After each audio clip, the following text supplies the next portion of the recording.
Jeg vil bare sige, at det er ved at være tid til at komme op på dupperne, fordi Dansk Selskab for Psykosocial Rehabilitering, vi er lige ved at gøre klar til den store konference i oktober, 22. og 23. oktober i Kolding bliver det den her gang.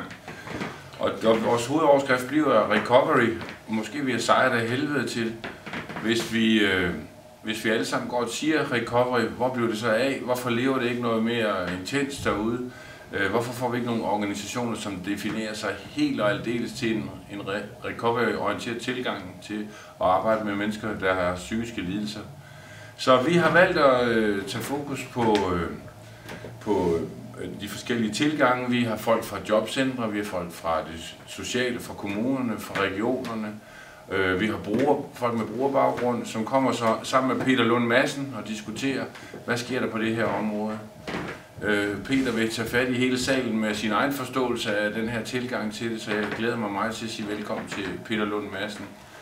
Samtidig har vi Ben Carlson fra Oslo, vi har Julia Repper fra England, vi har John Reed fra New Zealand, vi har Søren Langager formentlig fra DPU, og så vi har en masse gode navne på plads, og så er der så jer ude på arbejdspladserne.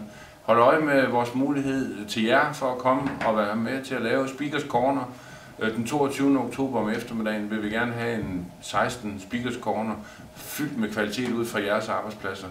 Der sker så meget godt derude. Og lige sådan kan vi lige sige, at hvis I har en god kollega eller et godt team, der laver årets rehabiliteringsindsats, så vær parat. Så kommer vi også med årets psykosocial rehabiliteringspris, som er den flyvende gris. Så hold øje med os. Programmet er næsten på gaden. Det kommer midt i april. Ja, hej.